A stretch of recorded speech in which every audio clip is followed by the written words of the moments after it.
if you live in the US, you have probably heard of or even maybe been to or are currently going to an OrangeTheory class. Or if you don't live in the US or you have somehow avoided OrangeTheory's marketing, you've probably heard of just group circuit training or like been to some sort of like group circuit training fitness studio thing. Before we get into the hows and whys and the goods and bads about all of this, which I guess I'm not really going to be judging this on if it's good or bad. As a strength and flexibility coach for this very specific sport population, I am always using your performance, my client's performance, as the tracking metric for how helpful is this thing or how helpful isn't this thing. So I'm always thinking about like, how can we best use these athletes' time? And that is the vibe of how I want to talk about these classes today, because I don't think it's very helpful to look at them just as like, this is good or this is bad, because very few things are like total bullshit. A lot of stuff helps a lot of people, and it's not my job to be like the judge, jury, and executioner of group fitness classes, because I think there's a lot of really good things to be had through those group fitness classes in fitness studios and things like that. But there are some things to be aware of just in terms of, again, making the most of your time, because let's face it, we all don't have infinite time and money and energy to spend on cross training, and it's very important to be aware of like what exactly you can expect to get out of certain types of training. So that's mostly what we're going to be talking about today. I really want to empower you to be able to like make your own decisions based on this information, because at the end of the day, like, I want you to have more education and autonomy in making decisions on what is right for you and what is actually going to help you. And I tell people this all the time, like when I do like those 15-minute vibe check calls and things like that. It's like, it doesn't have to be me.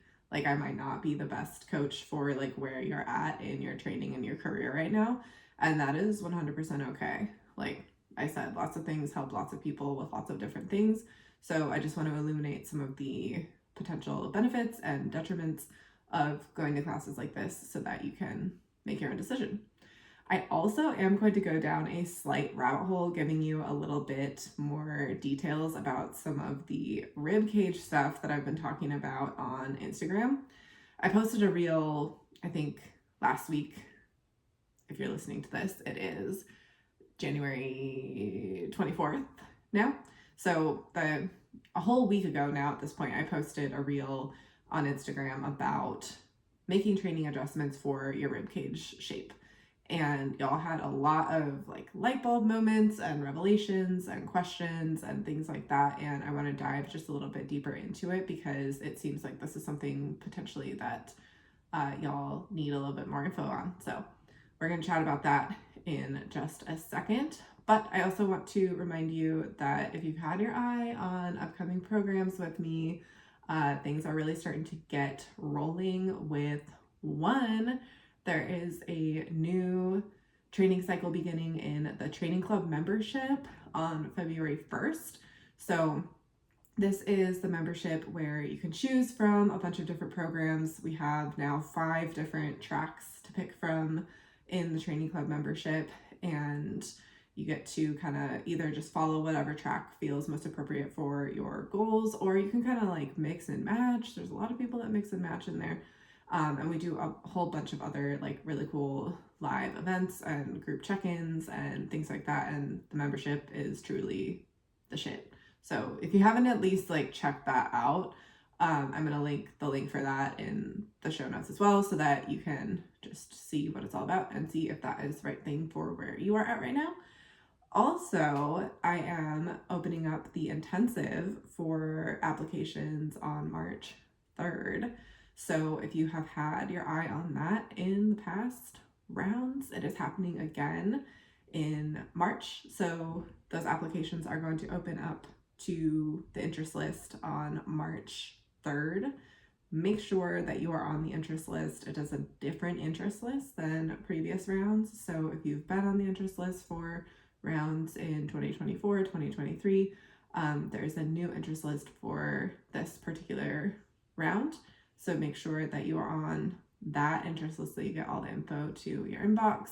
And this is actually going to be the only round in 2025. So if you had this on your bucket list of things to do, now is the time. So again, that's opening up for applications on March 3rd. Very excited for this round.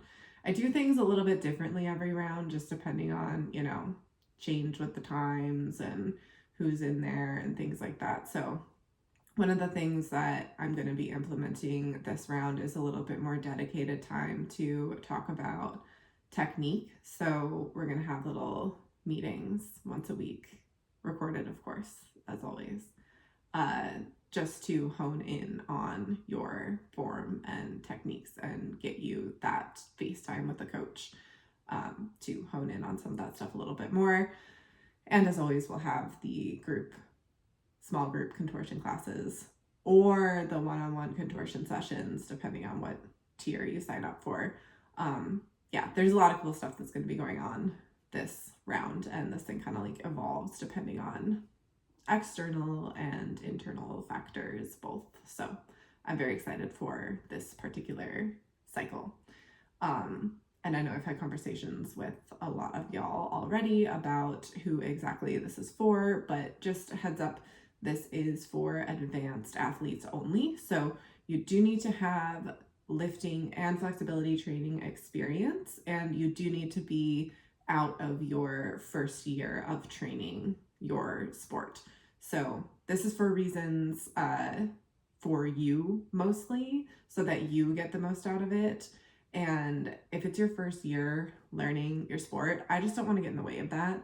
Like, you're going to get much more out of just like learning to be on the pole, or like learning contemporary dance, or learning ballet, or being on the lyra, whatever it is that you're doing.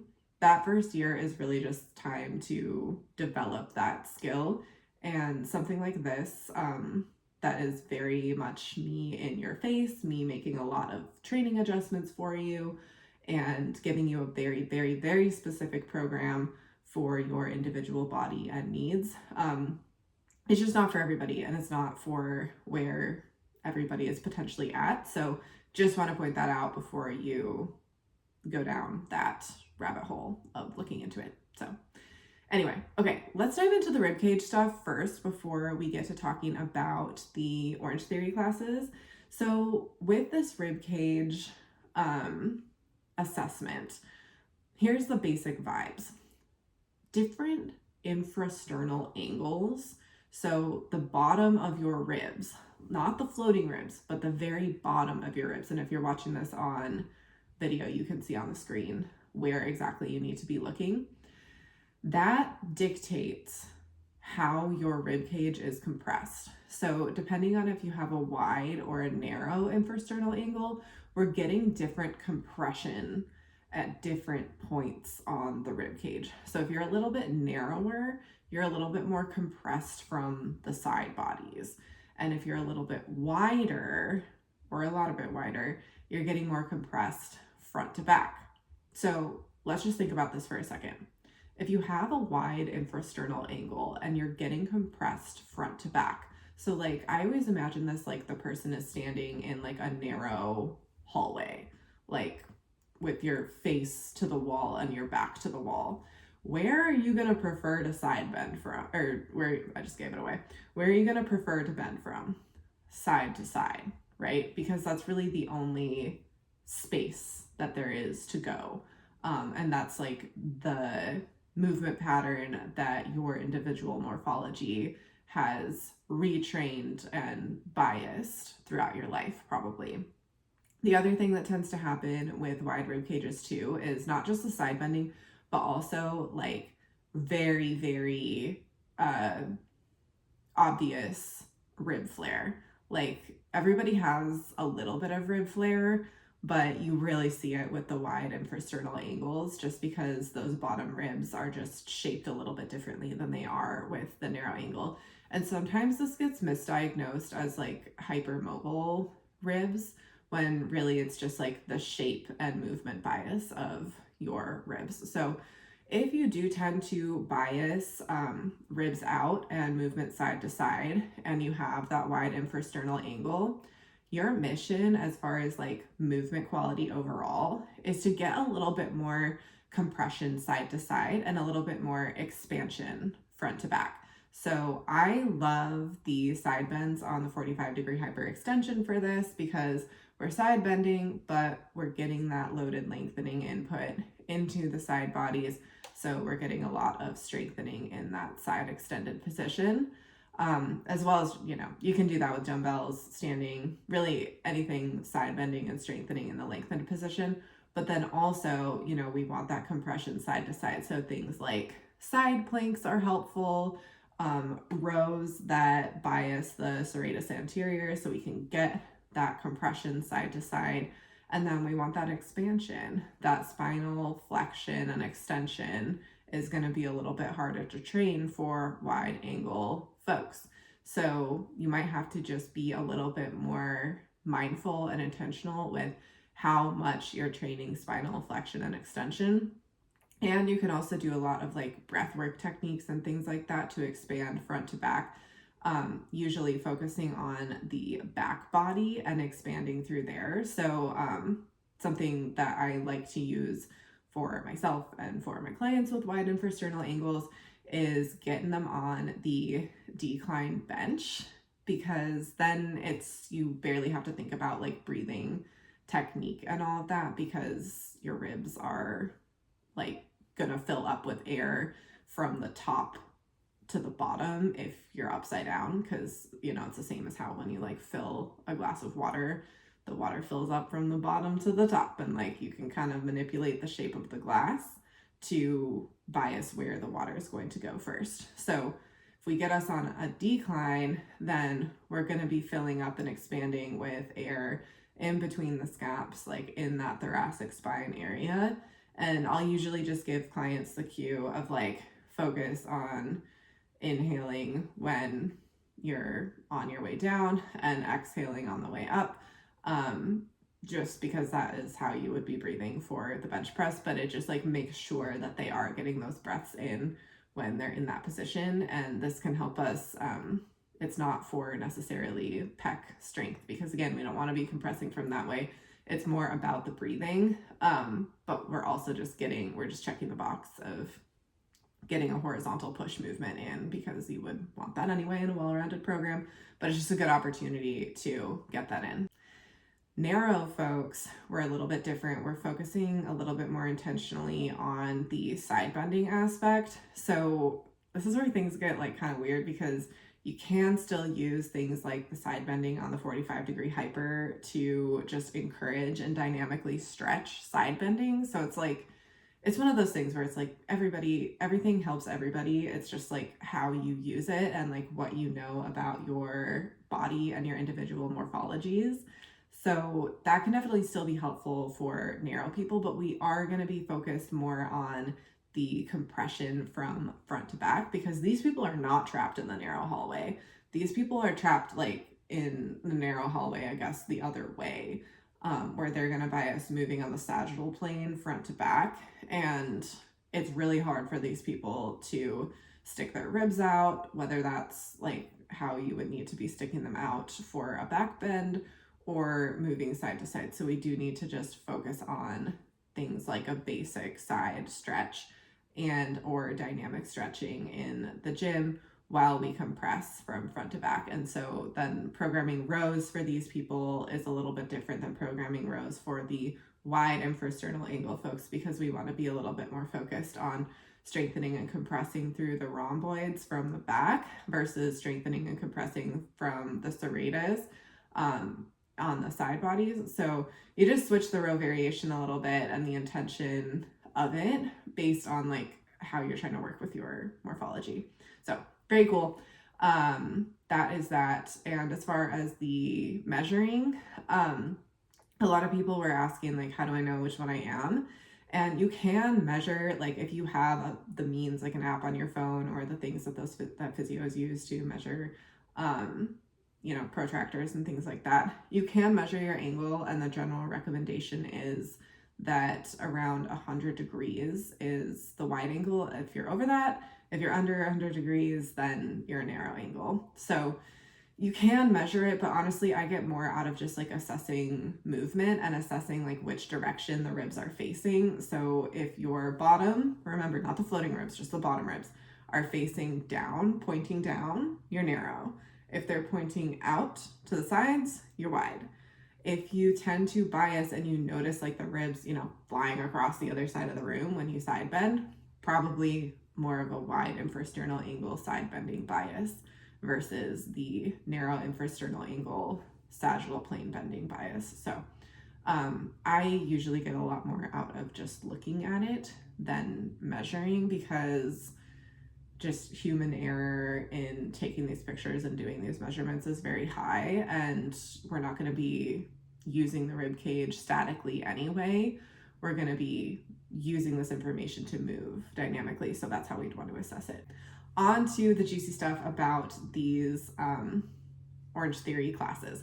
So, like I said, not everything in these classes is like good or bad. It's simply like, what are you looking to get out of strength training? So I want to talk about the pros first. And one of the very obvious pros is that this is just an opportunity for pole and dance athletes to use weights and move really and use very basic movement patterns, which we don't really get the opportunity to do a lot because we're just on apparatus. So this is really accessible for somebody who just has no lifting experience. They don't want to go to a gym. Like, they want to learn in an environment where they just show up and learn how to do this stuff. And it's very accessible in that way. So that to me is a definite pro. The thing that OrangeTheory does is its whole thing is like keeping you in the orange zone, which they use like zone 1 through 5, like heart rate zones, to like measure. That's their tracking metric for the effectiveness of the class, is like how much can you stay in this particular zone, which I believe the orange zone is zone 4, the zone that's just below high intensity interval training, which is in zone 5. Which, fun, that word kind of gets like misused. People say HIIT and high intensity interval when they mean circuit training, but whatever, that's a whole other podcast episode. Anyway, so being in this heart rate range is like not a bad thing. Practicing having an elevated heart rate has a ton of general health benefits, can help with your stamina, improves your aerobic capacity. Like, that's all good. Again, I don't use that for the tracking metric of the success of a training session or a program overall, because I'm concerned with your performance as a pole and dance athlete. But in this particular case, like, if you really needed to do that and like you really needed to be in that zone and that was your main concern, then this would be a good option for you. And again, with just like the convenience factor, if you're somebody who just like needs a dedicated time and place to strength train, this is a really great tool for accountability, because you sign up, you have to be there at the designated time, you show up, somebody shows you what to do, you can't really leave. So if you're somebody that just like needs to check the box and like you are not getting any strength training in at all, then this is a really good way to do that, because you pay, you signed up, you're gonna show up most likely. So if you're somebody that just like will not use a gym membership and that's keeping you from lifting, freaking do OrangeTheory. Like, that's great. I don't love a group environment. I'm just like, I'm not that way. It's not my personality type, but some people are. So if you really need the group environment, like you need to be like working out together, then this might also be a good option for you. So moving on to some of the cons of these types of classes. So the whole thing, again, I mentioned like the zone 4 training goal of these classes. So Orange Theory and classes like this kind of tend to like keep you moving. Like I was in a group fitness class one time that was like, it's 45 minutes. We pack in a 2-hour workout into 45 minutes. And the rest intervals were not rest intervaling. So in this class, we were like doing our bench presses and our like tricep extensions and our squats and whatever. All those are good exercises. And then in between all that, we were like doing high knees and like sprints and burpees and all that kind of stuff. And like I was drenched in sweat, drenched. And I can see how that feels productive. If you are somebody who just does not get that way and like is not moving your body, then it's like, okay, cool. Like if that's what you need to like get some activity into your day, then that's great. But I'm guessing that most of y'all listening to this podcast are like, that's not really the vibe. Like, I'm teaching classes, I'm running around all day. Maybe you're chasing a toddler around. Maybe you've got like gigs all weekend, all that kind of stuff. You just don't need that type of input, and you just don't need to be, you don't have to accept that as your form of activity. But again, some people really like it. Like they think it's really fun to get that sweaty, and like, even though it's not the most effective way to enhance your pole and dance performance, then that's okay. Like if you don't care about that, then this is a fine way to train.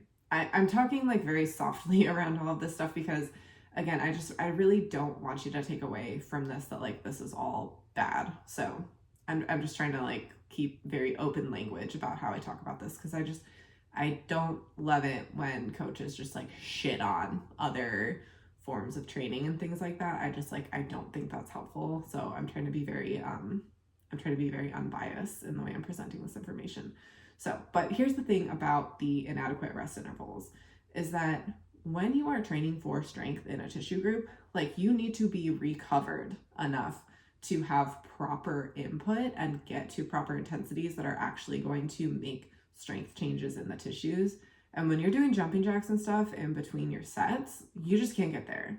Like you just cannot get there. That's not how your energy systems work.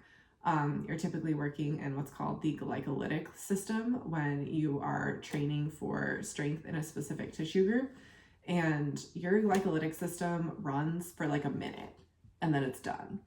And when you're doing stuff in between these sets where you need to draw from that energy system, you're depleting that energy system before you can even start working with it.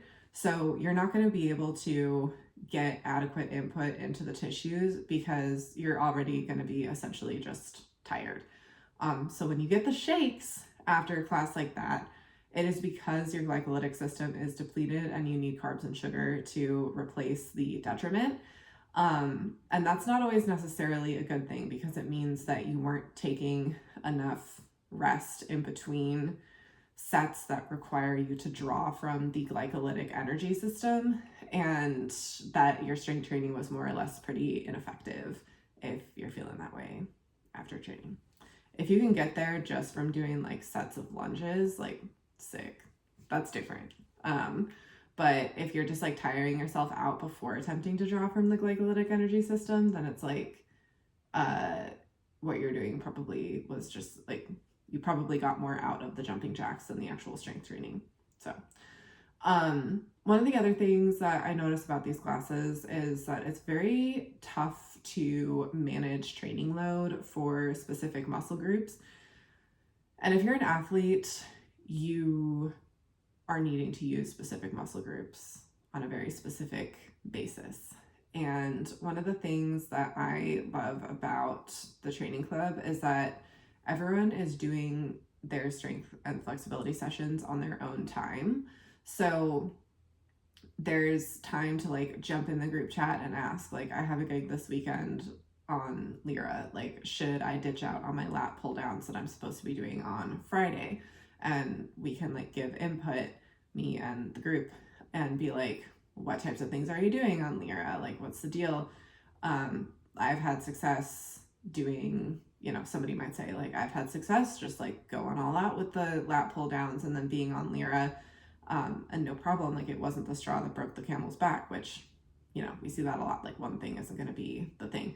But then we also might say, like, okay, well, if it's a really intense gig, like maybe you're like performing at a nightclub or something, you've got like multiple ambient sets or something like that, then it's like, maybe just do your sets as usual, but just don't take them to such high intensity. Like, don't go to 0 reps in reserve, aka failure. Keep the load high so that your lats can stay strong, but just taper down on the reps a little bit. So that can be helpful when you're not in this like group environment and there's like pressure to do everything that everybody is doing. And you also just like don't have time to think. Like, you might just like get in on it and be like, oh my God, I wasn't even like thinking that I have like a 3 hours of ambient performing to do this weekend. So that is just something that I think takes the thoughtfulness out of it, and also just like puts pressure on people to do everything. Because as much as we like to say, oh, like I feel like I could stand up for myself in the moment and like all those things, it's like, it's just so hard, because I think a lot of us, you get in the environment and it's just so hard to explain, and like the music is going, and like once you're in it, and you're just like, okay, well, I don't know if y'all love the Pineapple Express movie, but I definitely do. So Brendan and I often say, like, I'm in the dumpster already. So you're in the dumpster already, and like you're probably just gonna end up doing it, and that's when a lot of overtraining happens. So also, this is a really tough environment because of the things that I was just talking about, to experiment with heavier loads. So in my programming, I will often have intentional sets and moments for people to bust out a heavier load that they like, oh my God, that they might not be used to. And it's a really safe and controlled and autonomous environment to experiment with a weight that might be a little scary for you.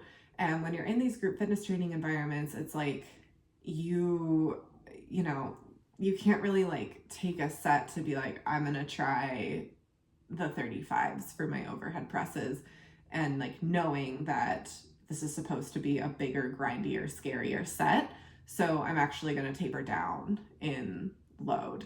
So it's just harder to do that in a group training environment, because it's just chaotic in there, and it just, for a lot of us, doesn't feel like the safest environment to experiment with weights. And again, it's just like not as specific and thoughtful, which again, if you don't need that, that's totally okay.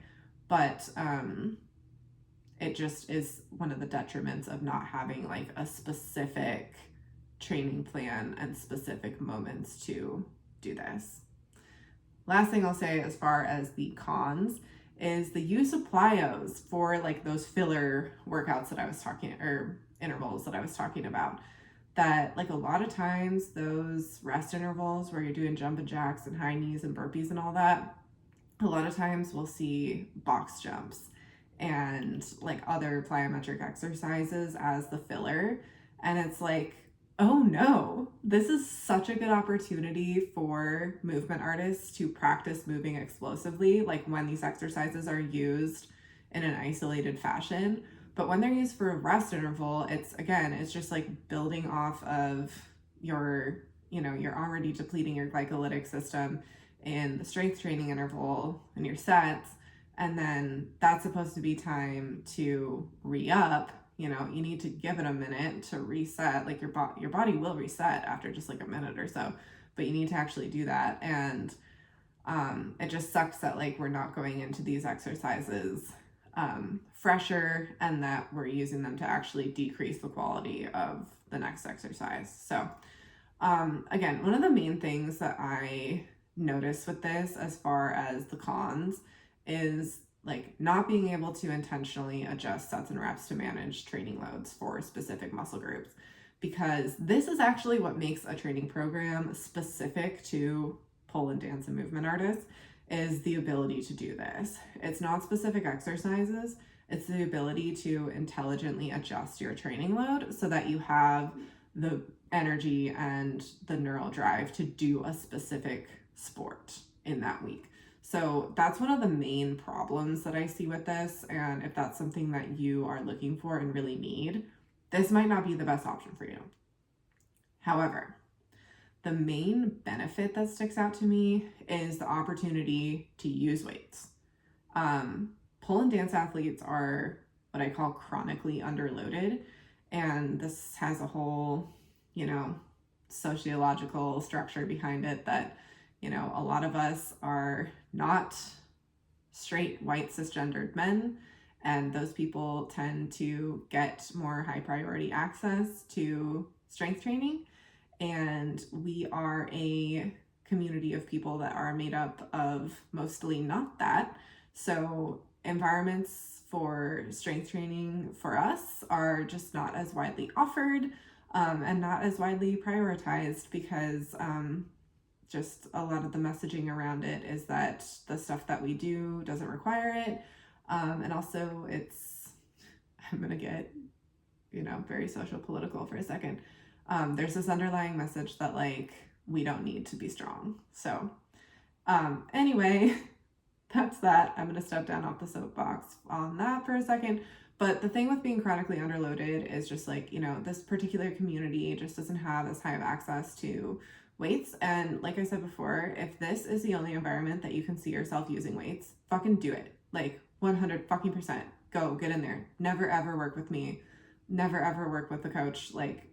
I literally just want you to lift. I would much rather have you do that than be Britta, does this with pole and dance athletes for a living and I'm that. So it's her or nothing. Or, I know there's other coaches that do kind of adjacent to what I do, but I would so much rather have you rather than working up the courage to train in the specific way that I train, if that sounds appealing to you, I would much rather have you just get in that OrangeTheory class and start lifting and learn that stuff and learn those movement patterns and load those tissues, because that is so much more important to me than you working with me. And to be honest, this is often the first place that a lot of performing artists ever pick up a dumbbell, and I'm 100% here for it. I've worked with a lot of athletes in the intensive who, as I think I said this earlier in the episode, that I do ask that you have some experience lifting before coming to the intensive, just so you get the most out of it and you're not wasting your time and money learning how to lift in there. And we have a lot of beginners in the training club, and that is great for that. But if you don't want to do it that way and you just want to sign up for a class and learn to lift there, that's great. A lot of people come from OrangeTheory to the intensive and they're I know the basic stuff. I can squat, I can row, I can overhead press, I know how to do cardio. That's cool. I love to work with people like that who just have this idea of what the movement patterns actually look like. And then it's okay, now let's take this and put it in a really specific program for what you need and strengthen a little bit more specifically, and then taper down on some specific things so that we can pour your gains into your skills, which is what we do at the end of the intensive, because we do a really dope virtual showcase at the end, just to put a little productive peer pressure on you to have something to show for the showcase. And it's super fun. The last thing that I want to point out is that a lot of these classes, I don't think OrangeTheory is as huge of a culprit about this, but a lot of these group fitness classes are so big on the combo moves, the lunge with bicep curl. And again, does this achieve the goal of getting the athlete under load? Yes, which is great. If it's between that and nothing, do that. But if you're looking to strengthen specific tissue groups, you need to isolate those tissue groups in the exercises that you're loading them in. And the more stuff that you're loading in that exercise, the more watered down the stimulus is going to be. And a lot of times, I hear it with the instructor on the mic all the time, that they'll be you're getting more bang for your buck because you're squatting and bicep curling at the same time, which, I can see how that seems so true. But the thing is that If you want to do bicep curl, like, I don't know, say you need to strengthen your bicep and your bicep tendon. Say you got like bicep tendonitis and you need to strengthen how much load your bicep tissues and tendon can handle. And then you also want to grow your glutes. Let's just say those are a couple of your goals. It might seem like, oh, this is a really great exercise for me because this hits both of those things. But at the end of the day, like, you're not going to be loading the glutes to their maximum capacity with the same load that you can bicep curl with, right? Because you're going to need lighter dumbbells for that bicep curl. And you're kind of moving around a lot when you're lunging. So if you're lunging or squatting, either one, you're shifting around your center of mass and the line of tension is going to change. So you're not getting repetitive stimulus to the same tissues in the biceps, and your bicep tendon and your bicep tissues are just not receiving a clear message that you need them stronger. So it's really about like clarity of stimulus versus like this exercise is bad, because again, it's not bad. And if it's between that and nothing, do that. But when it comes to like being very specific and actually targeting specific tissues and allowing for heavier loads, you're going to want to opt for the more isolated exercises. And at the end of the day, like, movement arts, pole, and dance is basically one big combo move. So you're not like missing out on complex movement patterns and like unique ways of loading the body if you're doing a lot of pole and dance and movement arts, right? So, okay. That is all of my thoughts on that. Just to kind of sum up what to look for instead, if you're looking for a cross-training program for pole and dance, I already kind of, I'm not going to promo any more of my programs in here because I think at this point you're probably already aware, but I just want to, if you are looking for a program to enhance your performance in pole and dance and movement arts, these are the things I would look for. Effectively be able to manage the load to different tissue groups and adjust that. It should impress you with results, not with how sweaty you are. Rest intervals. This allows for quality work in your actual sets. And it should include intentional opportunities to try heavier weights. So maybe you're making your own program. Those are just some little pointers to keep in mind when you're making your own program. So, okay, y'all. Thank you so much, as always, for listening. I love talking about this stuff with you guys. I have so much fun hearing what you think of these episodes. So please email me, please DM me, and let me know what you think and or what you might want to hear in future 2025 episodes. All right, I'll talk to you soon and catch you next time off stage.